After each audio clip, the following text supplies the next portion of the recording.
तो ईश्वर सच्चिदानंद स्वरूप तथा सर्वशक्तिमान सत्ता है। देखो कितनी बड़ी बात कि ये ऐसी सर्वशक्तिमान सत्ता है जो इस आंखों से दिखाई नहीं देती, इसको महसूस नहीं किया जा सकता, पर उसके अस्तित्व पे विश्वास कब आएगा? जब सब कहेंगे कि हाँ वो है, हाँ वो है।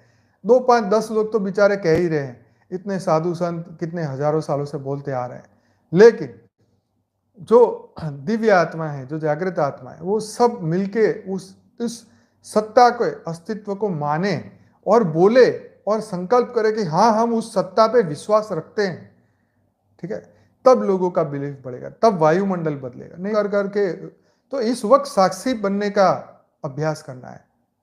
जो हो रहा है संसार में होने दो। कृष्ण ने तो अर्जुन को कहा था ये सब तेरे चाचा मामा सब जिंदा लाशें हैं, ठीक है, ये आज है कल नहीं है, तू अपने कर्म नहीं करेगा तो यही लाशें तेरे को मार देगी। अपने ईगो को सेटिस्फाइड करने के लिए वो तुझे मार देंगे, तो इसलिए तू अपने कर्म कर। तो हमारे कर्म है विश्व कल्याण का, नित्यकारी, दयालु, अजन्मा, अनंत, निर्विकार, अनादि, अनुपम, सर्वधार, सर्वेश्वर, सर्वव्यापक, सर्वांतरयामी, अजर, अमर, अभय, नित्य और पवित्र है। देखो इतने इसके पास गुण हैं, तो वो ऊपर से देख नहीं रहा है कि हॉस्पिटलों में ऑक्सीजन नहीं मिल रहा है, एक साथ में 25 लोग मर गए, तो वो भी तो चुप करके बैठा है, तो तुम भी चुप करके बैठ जाओ, क्या कर सकते हो? हाँ तुम्हारे पास चॉइस है, तुम्हारे पास शक्ति है तो कर लो सेवा। वो भी तो आंखें मुंह बंद करके बैठा है, ये तो सृष्टि उसकी है तो जवाबदारी भी तो उसी की है, लेकिन वो भी कहता है भाई मैं तो सबको बता ही रहा हूँ, मैंने तो ज्ञान वेदों का दे ही दिया है, मैं तो समझा ही रहा हूँ कि मृत्यु लोक में क्या आनंद ढूंढ रहे हो, आज नहीं तो कल ये अगर दुनिया परिवर्तन की ओर नहीं जाएगी तो ये सब चीज़ तो होनी है। तो कहने का मतलब ये है कि ये सब पहले से प्री डेस्टिन है, ये पहले से ही सब प्लान बने हैं, ये हो भी रहा है और परिवर्तन भी होगा।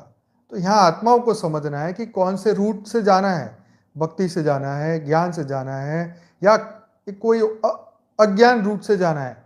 तो अज्ञान रूट तो सबके पास है ही, तो इसीलिए कोई शोक की बात नहीं, कोई रोग की बात नहीं है। पहले आओ ईश्वर की ही चर्चा करें। तो वही सृष्टिकर्ता और सृष्टि को उत्पन्न करने वाली सत्ता भी है।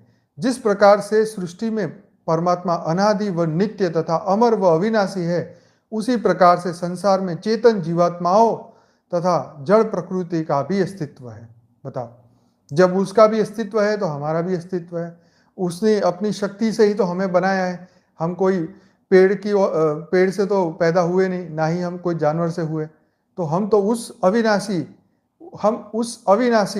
परमात्मा के अंश है। यह हमेशा याद रखो।